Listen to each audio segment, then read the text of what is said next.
ยกมือ10 นิ้วกราบนอบน้อมยังพระติรัตนเกล้าเจ้าตั้ง3 ประการอันมีพระพุทธพระธรรมและพระสงฆ์อันเป็นสรณะที่เปิ่งที่เคารพนับถืออันสูงสุดในชีวิตกราบคารวะแตบไตไวสาปุญญาปารมีธรรมพระเดชพระคุณหลวงปู่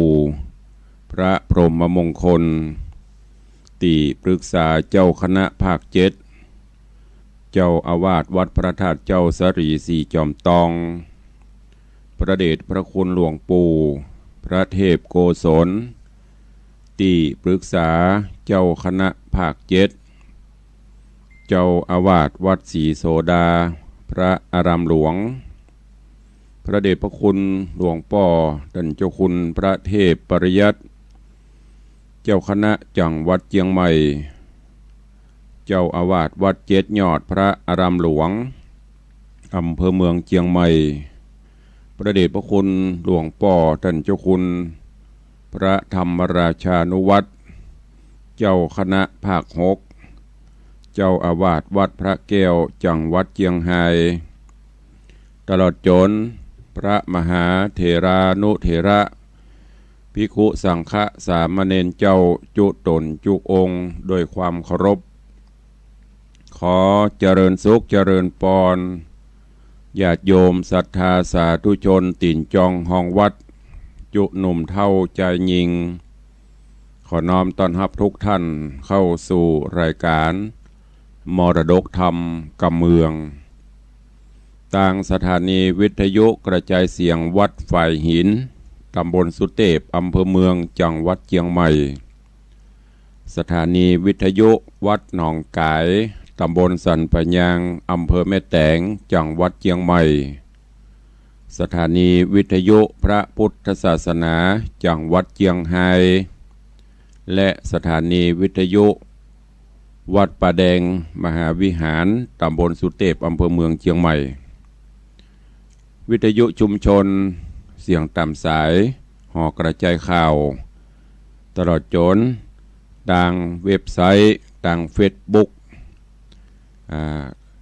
ดังเฟซบุ๊กเฟซไลน์ดังอินเทอร์เน็ตตีญาติธรรมตุเจ้าพระเนนเปื่อนสหธรรมิกญาติโยมศรัทธาเฮาได้ฟังแล้วช่วยกันกดแชร์รายการธรรมะฮือเปื่อนในกลุ่มเฟซบุ๊กกลุ่มไลน์ต่างๆได้สดับรับฟังกันอย่างทั่วถึงรายการนี้ดำเนินโดยอาตมภาพพระครูวิสิทธิ์ศรีลาภรณ์เจ้าคณะตำบลป่าแดดเจ้าอาวาสวัดวังสิงคำตำบลป่าแดดอำเภอเมืองเชียงใหม่จังหวัดเชียงใหม่เป็นผู้ดำเนินรายการก็นำธรรมะปืนบ้านล้านนาเฮามาพบมาปะกับพอออกไม่ออกศรัทธาในยามเจ้าตื่นเจ้ามาบรรยากาศสดชื่นแจ่มใสฟังธรรมะแบบสบายสบายอยู่ที่ไหนก็ฟังกันได้เนอะบางท่านก็ตื่นมาหุงหาอาหารทำสำรับกับข้าวในครัวก็ฟังได้หรืออยู่ในไร่ในสวนก็ฟังกันได้ขับรถขับรางก็ฟังได้แต่เราโจรบางท่านก็บ่ฮู้จะไปที่ไหนนอนอยู่เว้ย ก็ฟังได้ทุกที่ทุกแห่งอย่างตุลุงทองพูดว่าเสียงธรรมะเข้าได้ทุกที่หนทุกแห่งขอบพระคุณกับท่านผู้อำนวยการสถานีวิทยุอันมีแม่ข่ายลักเฮาก็คือทางสถานีวิทยุวัดฝ่ายหินในเมตตาปารมีหลวงพ่อท่านพระครูปริยัติยานุศาสตร์และท่านอาจารย์เจ้าพระครูสมุวิสุวัตรวรกิจโจผู้อำนวยการสถานีและเจ้าหน้าที่ของสถานีวัดฝ่ายหินทางสถานีวิทยุวัดหนองกายอันมีหลวงท่านเจ้าพระปลัดประเสริฐหรือตุปีเสิร์ต ตันผู้อำนวยการสถานีวัดหนองกายเจ้าอาวาสวัดหนองกายตำบลสันปัญญางอำเภอแม่แตงจังหวัดเชียงใหม่และเจ้าหน้าที่ผู้ควบคุมเทคนิคการกระจายเสียงของวัดหนองกายทุกรูปทุกท่านที่ได้ถวายเวลาบ่เต้าแต่นั้นทางสถานีวิทยุวัดป่าแดง มหาวิหารในเมตตาปรมีของท่านเจ้าหลวงพ่อธรรมพระครูโคสิทธิ์ปริยติยาภรณ์ท่านเจ้าคณะตำบลสุเทพเจ้าอาวาสวัดป่าแดงก็ได้เมตตาลิงก์สัญญาณออกทางสถานีตัวเองและทางสถานีพระพุทธศาสนาจังหวัดเชียงรายในเมตตาปรมีธรรมของท่านเจ้าพระครูสุธีสุตตสุนทรพร้อมเจ้าหน้าที่ก็เอาเทปรายการไปออกอากาศตีสถานีวิทยุวัดพระแก้วจังหวัดเชียงรายคือพี่น้องต่างเชียงรายต่างลำปางต่างพะเยาได้ฟังกันยามค่ำคืน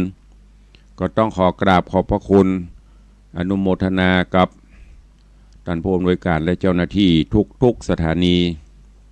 บ่เต้าแต่นั้นครูบาอาจารย์พระสงฆ์องค์ข้าเจ้าภิกขุสงฆ์สามเณรเฮาที่ฟังตลอดจนญาติโยมติดตามรับฟังทางโทรศัพท์ทางเฟซบุ๊กเฟซไลฟ์ของวัดฝ่ายหินก็ได้ลิงก์ออกไปสู่เพื่อนๆในเครือข่ายแล้วก็ได้ช่วยกันกดแชร์กดไลค์อันมีทางวัดศรีรัตนารามล่องยาวสารปีเฮานี้อันนี้ท่านเจ้าก็ได้ลิงก์ออกทางเฟซบุ๊กส่วนตัวคือเพื่อนๆได้ฟังกันและก็หลายๆท่านเนอะอันนี้ก็ขออนุโมทนาบุญขอบคุณตัวเองประกันวันนี้สภาพอากาศรู้สึกจะสดชื่นแจ่มใสท้องฟ้าเปิดนี่เจ้าแสงอาทิตย์อ่อนๆแสงตะวันอ่อนๆลุกมาก็บริหารร่างกายสูดอากาศช่วงนี้ก็คงจะบริสุทธิ์ละหลังจากกุเตือนั้นเบิ่นมีหมอกมีควันเบิ่นบ่ฮือออกมาต่างที่โล่งแจ้งประเดี๋ยวนี้พอไปจะได้ก็เขียวขจีหลังจากที่มีน้ำฟ้าน้ำฝนโปรยปลายตกลงมาทั่วก็ทำให้ชะล้างสิ่งสกปรก ต่างๆไปก็ขอให้วันนี้เป็นวันแห่งความสุขของทุกท่านเนอะและวันนี้เป็นวันแฮปปี้เบิร์ธเดย์วันเกิดของท่านผู้ใดตรงกับวันนี้ก็ขอให้ ได้มีความสุขกายสุขใจเจริญในหน้าที่ธุรกิจการงานเพื่อมีสุขภาพพรรณนามัยสมบูรณ์แข็งแรงเหมือนกันเนอะวันนี้ก็มาฟังกันต่อในเรื่องของพระสัทธรรมเทศนาปืนเมืองเหนือที่ได้น้อมนำมาเทศน์ให้ทุกท่านได้รับฟังกันในเรื่องของจำปาสี่ต้นผ่านไปหลายตอนละแล้วทำเรื่องนี้ก็มีความยาวประมาณ20 กว่าผูกก็ได้นำมาซอยเทศน์เป็นตอนให้ญาติโยมทั้งหลายฟังเนอะในตอนที่แล้วก็ดำเนินมาถึงที่พญายักษ์ได้ไปลักอุ้มเอาปทุมาไกรสอนซึ่งอยู่ในระหว่างที่กำลังจะเดินทางปิกบ้านปิกจองกับนันทกุมารได้ล่ำได้ล่ำลาป้อฤาษีไปนันทกุมารกับปาสุวรรณไกรสอนจะปิกบ้านปิกจองในระหว่างทางก็เก็บกินผลหมากหลากไม้อันไหนที่กินได้แล้วก็พักผ่อนไปตามป่าเขาลำเนาภัย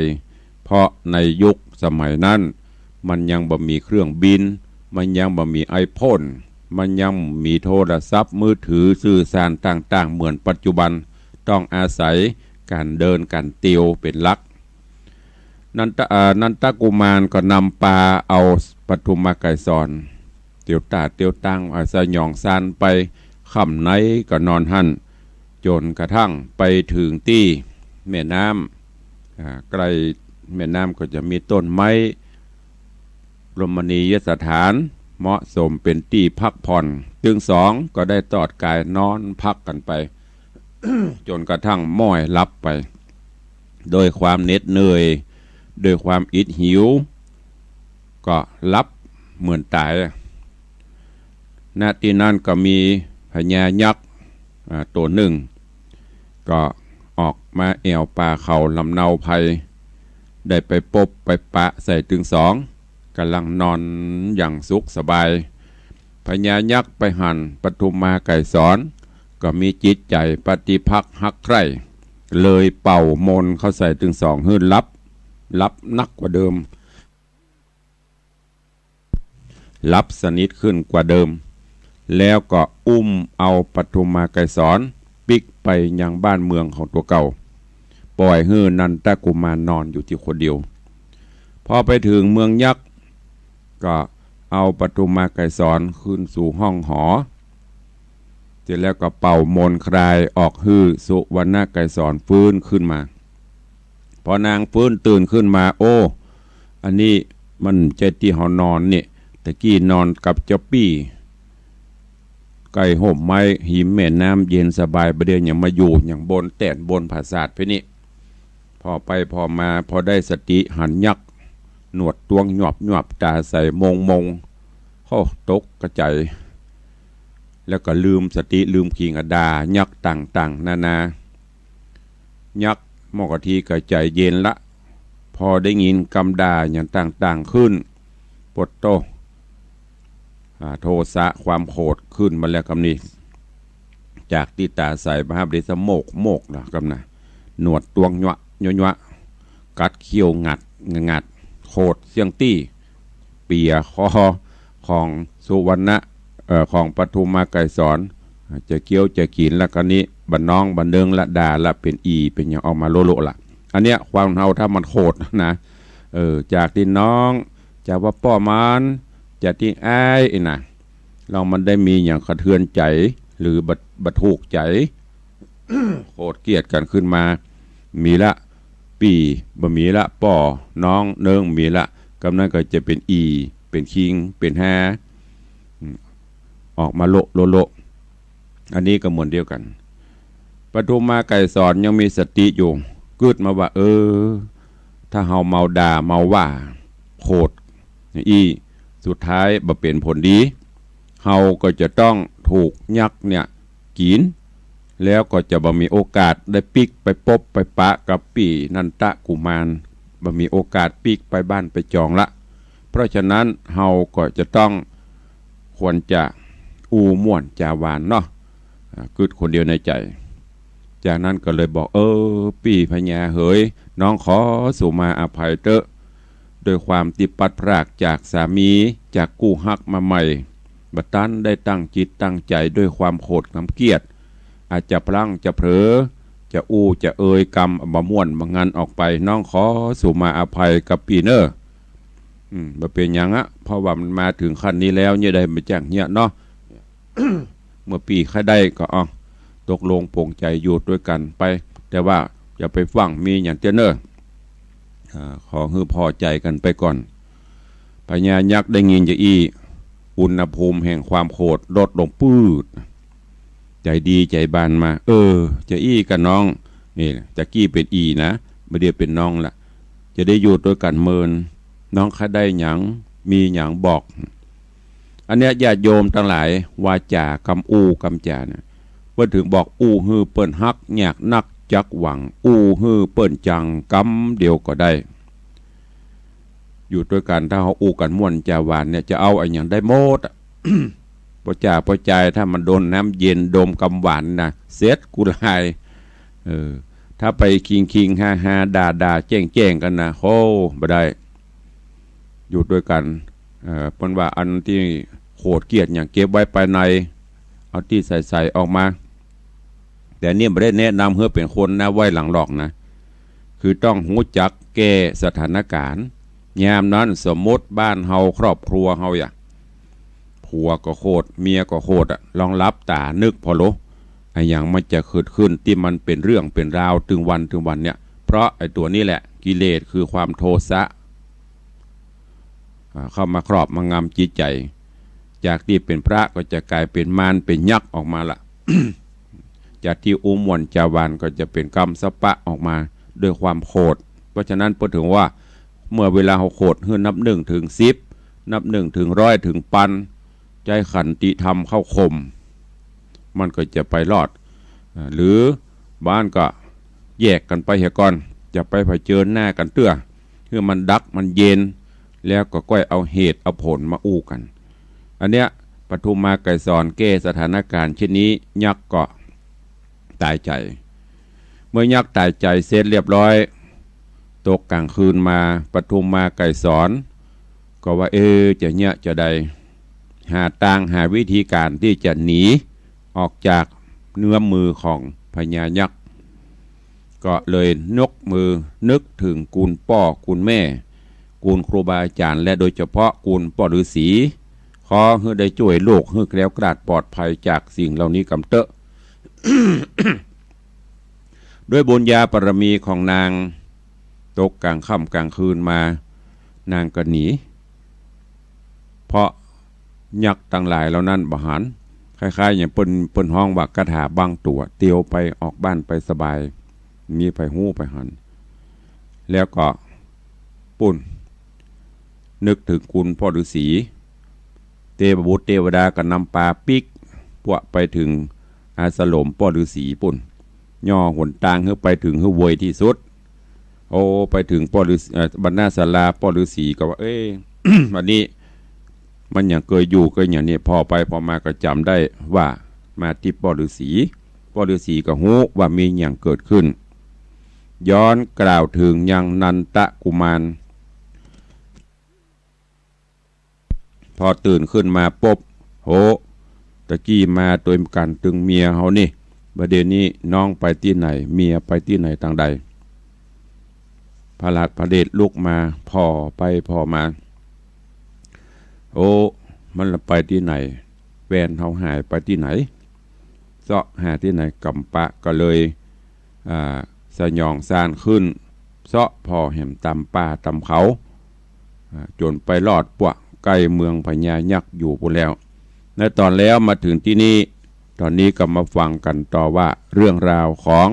จำปา4 ต้นจักเป็นเจไดเจิญสาธุชนญาติโยมติดตามรับฟังกันในตอนต่อไปณโอกาสบัดนี้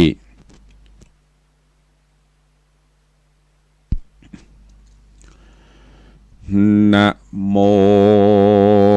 ตัสสะภะคะวะโตอะระหะโตสัมมาสัมพุทธัสสะตัสสะวิภาตาญะรัตติญามหาสัตโตปัปปตาโอโรหิตวาติสัทธโวดุราสัพปุริสะตั้งหลายดังยิ่งใจหนุ่มเท่าตั้งศรัทธาเก้าเจ้าจุมอันมานั่งสมวันโบพร้อมหน้าอยู่ฟังธรรม จุงจักจำติดต่อตามบาทคอบาลีว่าตัสสาวิภาตาญะรัตติญาดังนี้เป็นตนบัดนี้เดเตตัสสาวิภาตาญะรัตติญาการคืนนั้นแจงลุ่งแล้วเจ้าหนอแก้วจอมขวัญก็พายพันลาพรากลงมาจากดอยผาเพื่อไกลกลาเตียวต้องเข้าสู่ห้องเวียงใจหันบอกไกลไปนาโซแดนป่าดงนาเพื่อทำหาเสาะไซ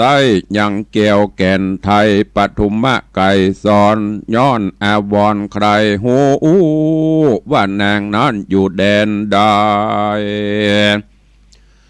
หลงดงไพรปากกวางหรือมวยมั่งบำไวหรือยักษ์ไพรหยาบจ้าใดกลุ่มกว่าปามาหนอพุทธากราพรากลงมาจากดอยหินถึงแดนดินไปต่ำกาละพร่ำยำได้ อ่านว่าเสนาในหาวหาดแห่งยักษราชอาธรรมมิตรนาดำมวลหมู่อันออกไปสู่ดงนาเพื่อสะแหวงหาสอสอดยังนางยอดบุญมีเข้าดงรีป่าไม้ไปหอดไกลดอยจานเขาปากันโห่ห้องสะนันกองดงดานดอภูทรโตนใหญ่หูแจงไข่สัญญาจริงรอลาท่าพอตัดตีหม้อตาโตนจูมรีปนยักกรามาพร้อมนาเร็วปันกันเข่าหันนอเต้าต่างจืนเย้ายินดีว่าโจกเฮามี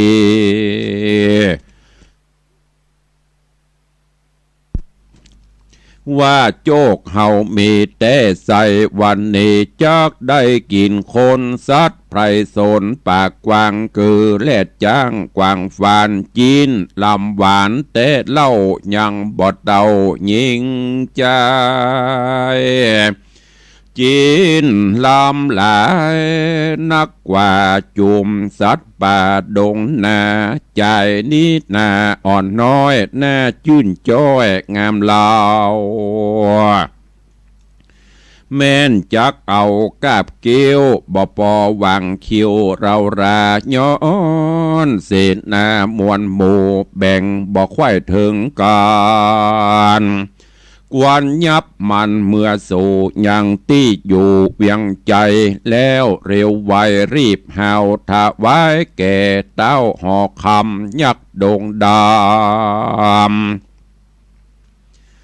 มวลหมู่ต่างฟู้อู้จากกันแล้วภายพันเขาไกลวังเวทไว้จุไปก็มีหันและนามหาสั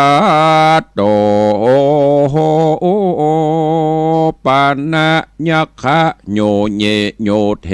ธิสวาส่วนนันตะกุมาร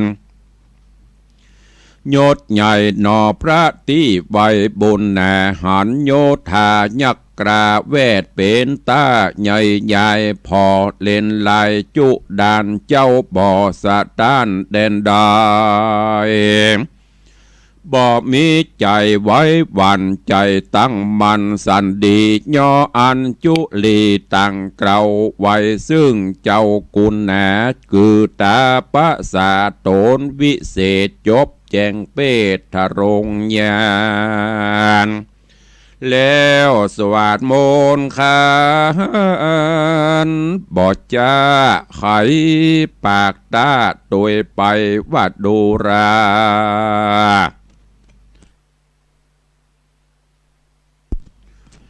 ว่าดูรายักจังไรตัวนาสูอย่าจ้าเร็วปันจุงปากันมวลหมู่รีปอกสู่เฮือนสู่กินกูอินโดจริงบอกสู่จุงปอกบัดเดียวกันบอดเดียวรีบกว่ากูจักฆ่าสู่ตาย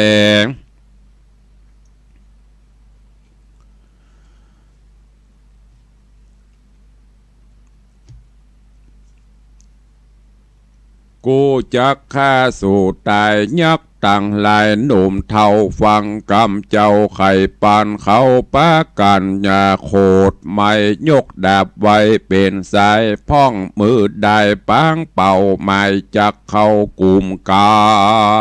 มต่างไข่กำจะถอยมีบอดน้อยนาจะเข้ามาตีไก่เข้าบดใดดังใจฮ้อนปานไฟของใหญ่วางเวทไว้จุไปยักตั้งไหลหันหลากบ่จางปากกำได้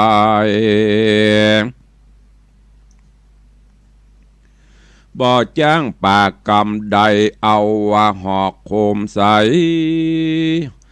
เอาหอกคมมาใส่ซัดใส่หอกบอกไกลกะญา เอาหอกคมจะหักขาดเอาดาบฟาดสะสนบ่ถูกตนหนอดไทยดาบหักไว้ตันตาเอาหินผาซัดใส่เอาหินผาสัดตอดบ่ถูกยอดบุญมีหินผานี้อีดกลาตกกลาดกร้อยตกแตกย่อยเป็นพงยักษ์ไพพงหลายแหล่บ่จังแกไปบ่จังแกไปได้ยินตันใจจุผู้เต่าพออยู่ใดตี้นานยักษ์ตัวลายผู้เท่าอันเป็นเก้าเศษนาชื่อพญาพันธเวทจบเสียงเขตติปปมนมันหันรีปนมวลหมู่ยังจอดอยู่แนะนำจริงสวัสดมนยำบ่จะเกิดต่อแน่บัดเดียวหอกคมเขียวดาบกล้าตกจากฟ้าลงมามีมีนำนาสะสวัสดดังฝนหยาดลงดินนอดนรินบุญใหญ่ก็แก่ได้เร็วไวสวัสดมนใจพาเสดลมหลวงเกิดดันตาปัดนาดับหอกไปตกหอกแดนไกลยักดงไพรยศใหญ่แป่งไฟไหม้ตะลามมานอพุทธานอดเนาสวัสดมนเป่าเป็นฝนตกผจญไฟใหญ่หือวอดไม่บัดเดียวยักดงเขียวผู้เท่าจักแต่งเป่าสันใดนอจอมไตยศใหญ่ก่อเกตใดจูประการยักใหญ่หานพันทเวทสุดเสียงเขตกะทายินสั่งกาหลายแหล่บ่จ้างแก่ไปใดจริงเร็วไวฟังเฝ้าห้องเอิ้นเป่าโยธาเอาหินผาก่อนใหญ่มาเวทไว้จุปายเกิดใจหมายขังไว้บ่หือใดนี่ไกลเสนาในจุผู้ฟังหัวหมูไข่ปันเข้าปากันจื่นยาวรีบฟังเฝ้าไกลกลาเอาหินผาก้อนใหญ่ก่อเวทไว้จุไปย้อนใจหมายเป็นแก่นบ่หือเจ้าเล่นพระนีกันนาก็ดีเมียนควายคูนยักษ์ใหญ่ต่างตาก็หือเสนาผู้แกวนออกรีบเล่นคืนหลังเพื่อไว้ยังเต้าเจ้าหือหูเก้าขี่แย่ก็มีหันแลนาส่วนเศษนาแกวนใจรีบเสาะไส้ไปปั่นขึ้นหอจันภาศาสตร์อภิวาททูลสาหือยักขราชายศใหญ่หือหูควายตามมีเจ้าปุรียศเงาฟังกำกล่าวจาไข่โกธาในตั้งคืนเอาตีนตื้อปืนพังกาเรียกเสนามวนหมู่มาพร้อมอยู่เร็วปานแล้วตกปันบ่อจ้าหือพวกกระโยธารีบญาตราโยกออกไปสู่นอกเวียงใจว่าดูราเสนาหน่อยเฮ้ยหาดหาเอาจูงฟังเฝ้าภายพันรีบปากันยกออกไปสู่ขอกดอยผายับนำมาหือใดยังใจถอยไล่แดนไกลนำมาไว้อย่าจ้าวางตอนหน้าตนกูกันหมู่สู่ใหญ่น้อยใหญ่ยับบ่ได้ตามกามอาจแย่นำลายแหล่จากตกแก่จุมสู้อย่าจูโดยง่ายอย่ารีบป้ายขึ้นมาจ จุมเศษนาหนุ่มเท่าฟังเต้าเจ้าไข่ปานเขาป้ากันจื้นสู่โหห้องอยู่นันเนืองปานดังเมืองใหญ่กว้างจักแตกมั่งเพตาแล้วใกล้กระรีบหาวออกจากดาวเวียงใจรีปนไหลจะจืดฝุ่นฟุ้งมืดบางวานการภายผ่านไปฮอดที่เจ้ายอดบุญภายเศษนาดหลายหน่อยใหญ่ก็แวดไว้ตืบตันนอจอมทันธิราชก็แซงสวัสดกะทากองหินผาอันใหญ่ก็ปังลงไข่บัดเดียวยักษ์ดงเขียวม้วนหมู่อันแวดอยู่จุไปได้หันใจหนุ่มหน่อยงามจื่นจอยปอตาลักษณะองค์อาจพันนพิราชเหลือลายเขาพันภัยเข้าไกลหมายยับใดกับมือเสียงโห่ห้องสะนันกองดงตาลอยู่ไกลหันเต้ใส่กันเข้าไกลสาวาก็หายตาลาบลีบอยู่ที่แดนใดโยธาในมวลมากจุผู้หากอัศจรรย์เขาปากันกล่าวถอยมีบอดน้อยนาส่วนพญาพันธเวทจบเสียงเขตติปปโมน ก็บอกลีปนมวลหมู่อันแวดอยู่นำแน่เอาหินผาก้อนใหญ่มาซัดใส่สะโซนพ้องขึ้นบนอากาศเอาหินหยาดลงมาก้อนหินพาหลายหลีกเว้นแผ่ไปไกล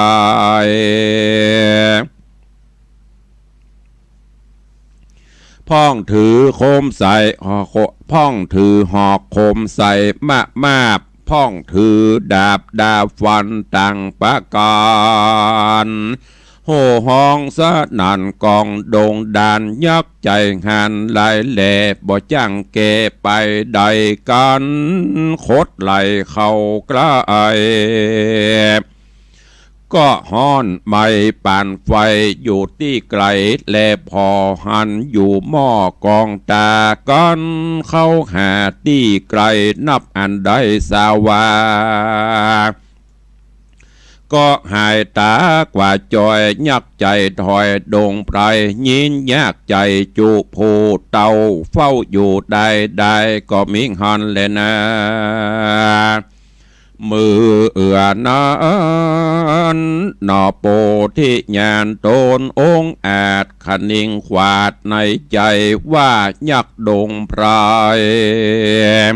มวลหมู่วางแวดอยู่นำแน่แม่นรอราอยู่จ้าจักเนิ่นจ้าเสียการนางนงครานกลิ่นกูบ่หูอยู่แดนได้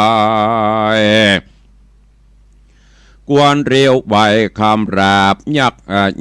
ยักบาปปานลาแล้วใครจะถามข่าวเขาเตี้ยงกล่าวใครปานเขาบ่หันก่อนแล้วเฮาจักแอวเตียวไปพับดงไพรเถื่อนทองควายเตดตองดงนาเพื่อสะแวงหาเสาะใสยังแก้วแก่นไทยใส่ใจกับขันนิงในกันขันนิงในเมียนแล้วเจ้าหนอกแก้วบุญมีก็อันจุลีกมกล่าวไว้กุลเจ้าตาภาษาสวัสดิ์กถาวิเศษน้อมจิตเจตอธิษฐานว่าขอเสนาหารยักษ์เท่าอันเป็นเก้าโยธาอันเสนาแกว่นใจหล่อค้างไว้7 คนส่วนรีปนมวลหมู่หือหมู่มรณา หนอพุทธาอธิษฐานก็ยกนิ้วแก้วเตรียมใจจี้ไปไว้บ่อจะตียักกระโยธาจุมยักษ์ขาดหน่อยใหญ่โล้มตายไข้สับปันเสียงเนื้องนันก่อนกีก็หลีกลีดับศูนย์หลอดแต่คุณผู้เท่าอันเป็นเก้าโยธา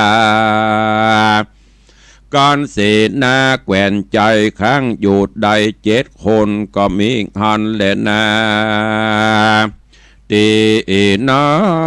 นขุนยักษ์หันผู้เท่าอันเป็นเก้าโยธาหันเสนาหน่อยใหญ่อันเวทไว้จุปายลมลงตายหลายแหล่เต็มจุแง่ดงดอนเป็นดังคอนเจ้าให้ล้มลงไข้กองกันเต้าหล่อมันข้างไว้กับผู้แกว่นใจ7 คนมันเมาบนหลายหลากยินลำบากเหลือใจจริงเร็วไวกล่าวถอยบอกพวกน้อยต่างตามการไกลกลารีบเห่าเข้าสู่ดาวปุรีไขตามมีบอกเล่าแก่ยักษ์เท่าปาลาจุมเสนาแกว่นใจฟังคุณใหญ่ไขบันก็เร็วปันไว้ว่องเข้าสู่ห้องเวียงใจรีบเร็วไว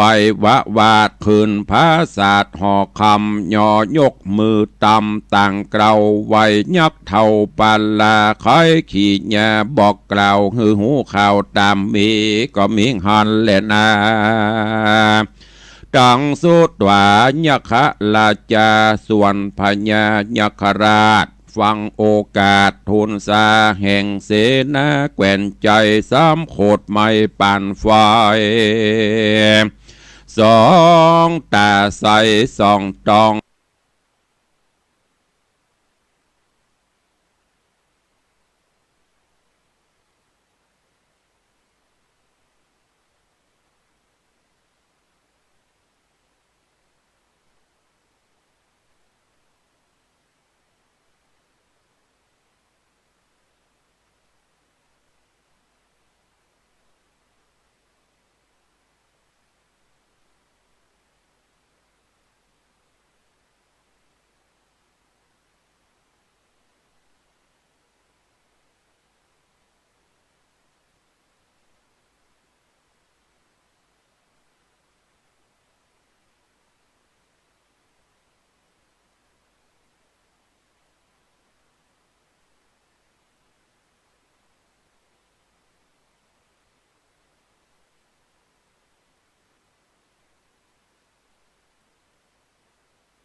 ศีลาพรนักเทศเสียงดีเทศนาทางสถานีคลื่นความถี่ไปทั่วโลกา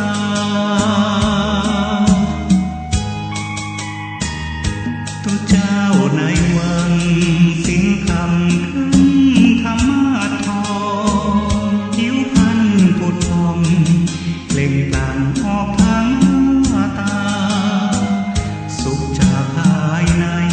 คนรุ่นใหม่ว่ามีออร่า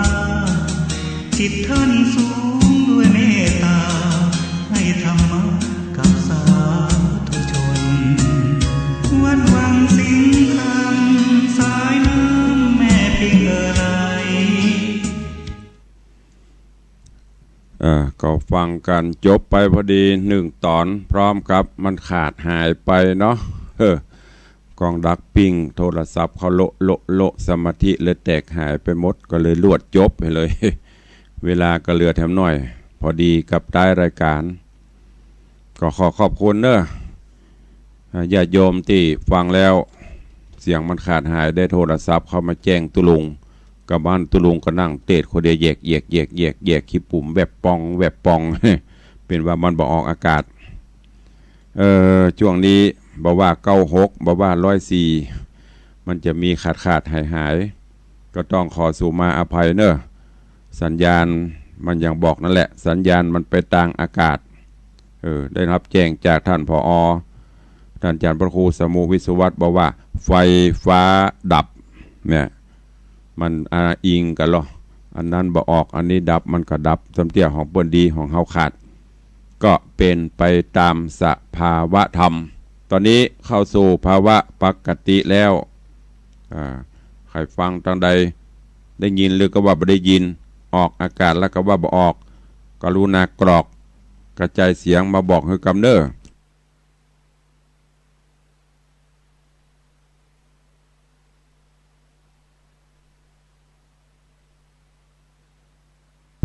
ถ้ามันออกแล้วก็กิ้งมาบอกไม่ใช่ว่ามันบ่ออกโทรมาบอกมันออกแล้วดักปิ้ง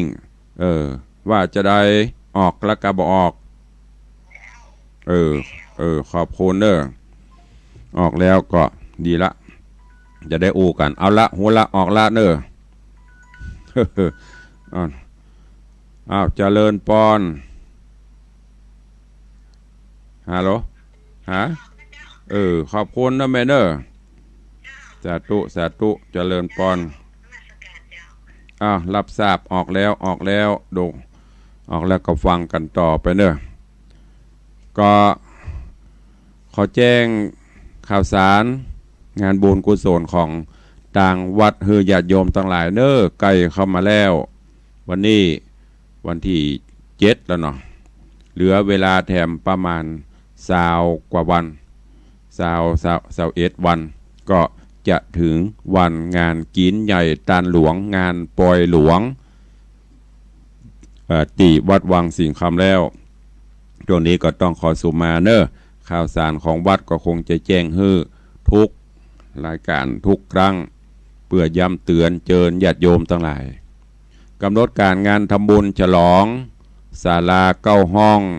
และเสนาสนะของวัดวังสิงคำที่เฮาเจ้าข้าทั้งหลายได้เสียสละจตุปัจจัยคนละเล็กละน้อยสมทบร่วมกับคณะกฐินพระป่า ได้จัดสร้างศาลา9 ห้องกว้าง4 เมตร ยาวประมาณ30 เมตรที่บริเวณตาน้ำปิงหน้าวัดแล้วก็มุงศาลามุงหลังคาศาลาใหญ่แปลงซุ้มประตูเล็กตลอดจนปรับปรุงภูมิทัศน์ต่างๆก็หมดงบประมาณไป2,500,000 กว่าบาทบัดนี้ปริปุณนังก็จะได้มอบเวรเกณฑ์ตาลไว้ในพระพุทธศาสนาเนอะในวันที่29 มิถุนายนปลายเดือนนี้แหม20 กว่าวันเนอะก็จะเป็นวันเริ่มงานแล้วก็วันที่30อันเป็นวันสิ้นเดือนวันสุดท้ายของเดือนเป็นวันที่2ของงานวันที่1 กรกฎาคม เดือนหน้าก็จะเป็นวันสุดท้าย3 วัน 3 คืนเนอะปล่อยหลวงแล้วก็ส่งน้ำพระธาตุใส่ขันดอก108พร้อมเดียวกันขอน้อมเอิญเจิญจวนญาติโยมศรัทธามาห่วมกินห่วมตาลตัวกันเนออยู่ตั้งแม่แตงแม่ริมเมืองเป้าเมืองฝางที่ฟังสัญญาณจากวัดหนองกายก็เจอเนอ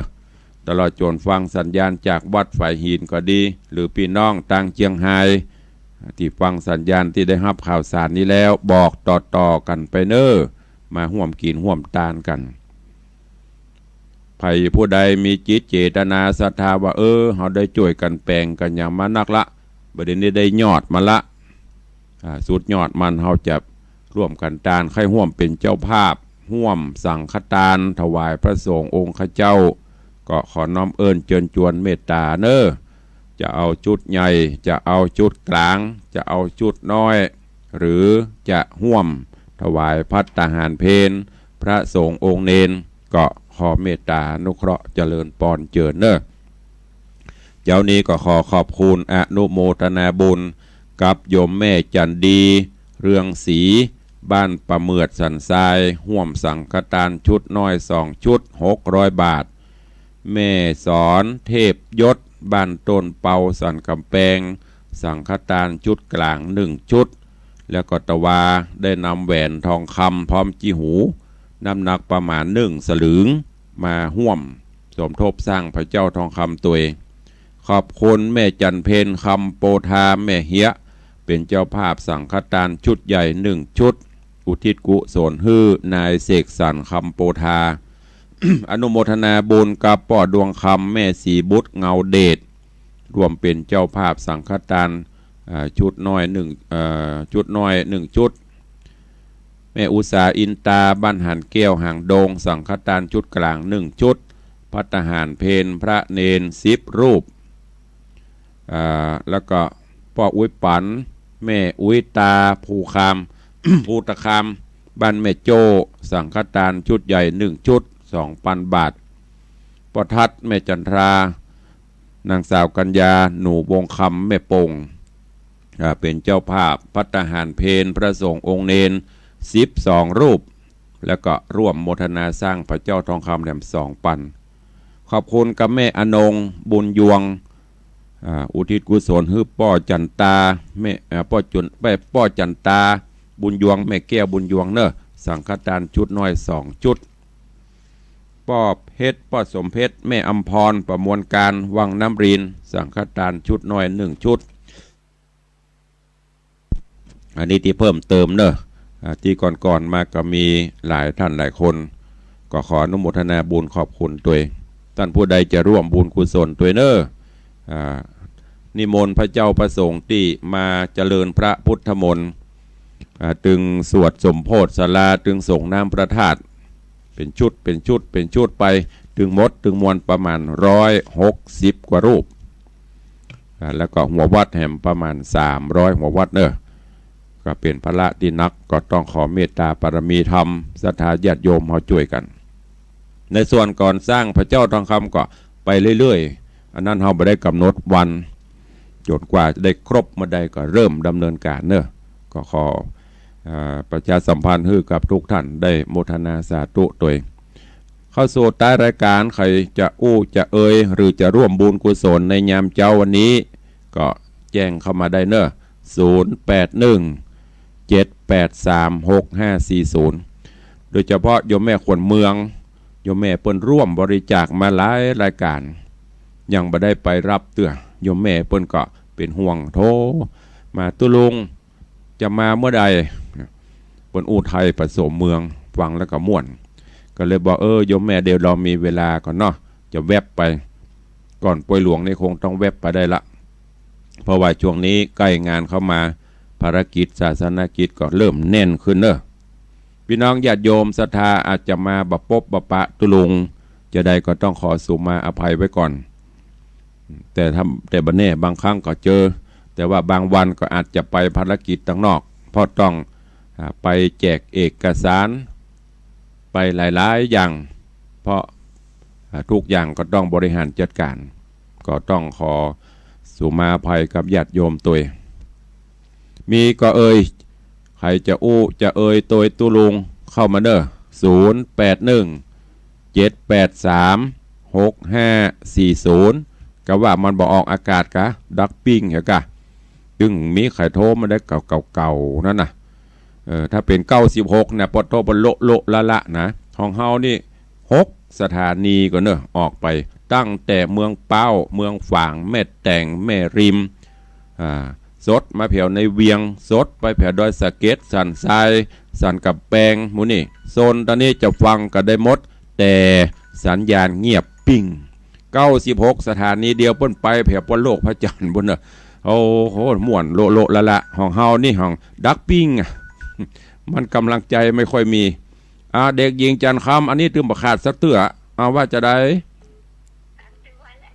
อีแม่จันคำตึงพึ่งประพาสอันนี้มันต้องรายงานก็ได้ของตึงหูหมู่ใหม่ๆใครฟังเสียงจากใหม่ๆพ่องมีไผ่พ่องอันนี้ก็มาแหมลายหั่นอะไรอย่างเนี้ยแม่ออน9288เนี่ยจำได้บ่แต่หมู่นี้เพราะตึงวันหมู่ใหม่ๆมีไข่โทรเข้ามาขอบคุณอนุโมทนาบุญเนอะลองฟังสัญญาณใหม่ๆพ่อเหรอมีใครฟังกับคนใหม่มี4-5 คนที่ฟังตุลุงเมื่อใดกับแม่มอนจันคำเหียแม่บุญปันเหียจะประจำได้บ่ละเนอมูนี่น่ะแม่ออนเหียยังแม่เหียก็แม่กวงเหียมูเนี่ยอันนี้จำได้ละฮะ0612849288แม่ออนฟังอยู่ในครับแม่ก็จำได้หมดแล้วนะอันเนี้ยเบอร์โทรนี้จำได้หมดละขอบคุณเนอะสาธุจะพอจำเบอร์โทรจำมันขึ้นมาป๊บจะจำละอยากดูอยากฟังใหม่ๆแฟนคลับใหม่ๆมีไหม แต่ผ่องเล่นผ่องเนอะใครโทรก็โทรบัดโทรก็เป็นยังเพราะหน้าที่ต้องเทศตลอดแต่ถ้าวางใดยันตะวาเนี่ยมันเพลียเลยแหงศพก็มีวัดกำลังเผาตะวาเนอะตะวาก็เลยไม่เจ้าบ่ไหวเลยแหงเลยจักดาบ บอกท่านพระครูแต่ถ้ามันโทรศัพท์โละเหมือนยัง96นี่นะโอ้เมื่อยกันลูกอยู่เนอะลูกมากืดหอดสถาเพิ่นจะฟังอยู่อันนี้มันฟังบ่หลายมีสักซาวเห็นเต้เลยหลับต่อบลุก ถ้ามันเข้าโทรศัพท์เขาโละนี่จะนอนแล้วก็กึดตึงหาสถาเพิ่นท่าฟังกันเนาะอันนี้ดักปิ้งแสดงว่ามันไม่หลายมันมีสัก10 คนมีแม่ออนเหียคนมีแม่กวงเหียคนที่ฟังนะมีเด็กหญิงจันคำแสงบุญเหียคนแม่ประณีพยาไคหพลเหียคนแวดตรงเนี้ย ที่โทรเข้ามานอกนั้นดักปิ้งมีใครฟังสักคนเจริญปอนอันนี้ที่ไหนจำเบอร์ไปได้บ้านอะไรอย่างเนี่ยบ้านอะไรแม่แตงแม่แล้วบ้านอะไรอย่างครับ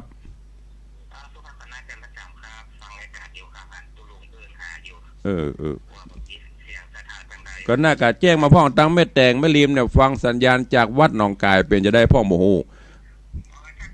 กับมันชัดก็แจ้งเข้ามาพ่องตั้งสถานีเปิ้นจะได้หูว่าไผ่ฟังตัวลุงก็ว่าตั้งเหนือนี่วัดหนองกายของเปิ้น3 คลื่นก่อนมันอย่ามาดักปิ้งวินวอยมันออกอากาศก็อีกอีกะอินเทอร์เน็ตนั้นมีปัญหาแล้วมาถึงชัดวิทยุพ่องเนอะครับขอบคุณนักนะไอเนอร์สาธุบุญฮักฮะเดี๋ยวหลังไม้เนอะตุลุงลืมไปละก็เดี๋ยวถ้าเสร็จออนหลังไม้ออกอากาศแล้วหลังจบรายการโทรเข้ามากำเนอะครับเจริญปอนเนอร์สาธุอีกาโทรเข้ามาพ่องจะได้หูตังแม่แตงแม่ริมเนี่ยเจริญปอนหายไปละสาธุเจริญปอนอันนี้แหมไล่บีปัญหาละแม่จันดีบัดต้งเขาตอกขอบคุณนะแม่เนอสาธุแม่จันดีเปิ้นตึงบอกเปิ้นลึงบ บอกว่ารีวิทยุก่อนแล้วก็ค่อยอู้เพียงเขาอู้ออกอากาศแอบแม่จันดีเช่นจะตอบมาตุลงต้องตัดสายให้ก่อนเนอะพานมันอู้กันบอกหูเรื่องต้องรีวิทยุแล้วก็อู้เข้ามาแม่จันดีตรงเขาตอกนี่กับแฟนคลับมีอยู่ก่อนสักสายเดี๋ยวจะยกเวลาให้เปิดละเหลือเวลา2 นาทีคืนเวลาตั้งสถานีพอเปิ้นมีข่าวอุดแต่พ่องเล่นพ่องบ่ได้เนอะญาติโยมเนอะแต่ถ้าโทรมาหากันพ่องก็ดีบ่โทรก็เป็นหยัง เพราะว่าหน้าที่ต้องเทศทุกเช้าอยู่ละมีใครฟังก็ถึงเทศเจริญป้อนสายสุดท้ายเปิดฮับแล้วก็ปูดสายจบข่าววันนี้ขอนำรายการจากญาติโยมศรัทธานาบุญไปก่อนเนอะอันใดออกไปผิดพลาดบ่ถูกต้องจะได้ขอสู่มาอภัยเนอะไม่ได้มีเจตนาอื่นใดแต่เซลกันเล่นกันนัวไข้หัวกันม่วนเอาละมันต้องโทรละหมดเวลาละตะกี้บ่โทรจะไปแล้วเวลาหมดแล้วถ้าไปเด็ดติดพัน นำรายการจากญาติโยมศรัทธาไปก่อนเนอะอยู่ดีมีสุขเหมือนกันจุตนจุองค์จุผู้จุคนจัตตารโอธรรมาวัฏันติอายุวันโนสุขังพระลัง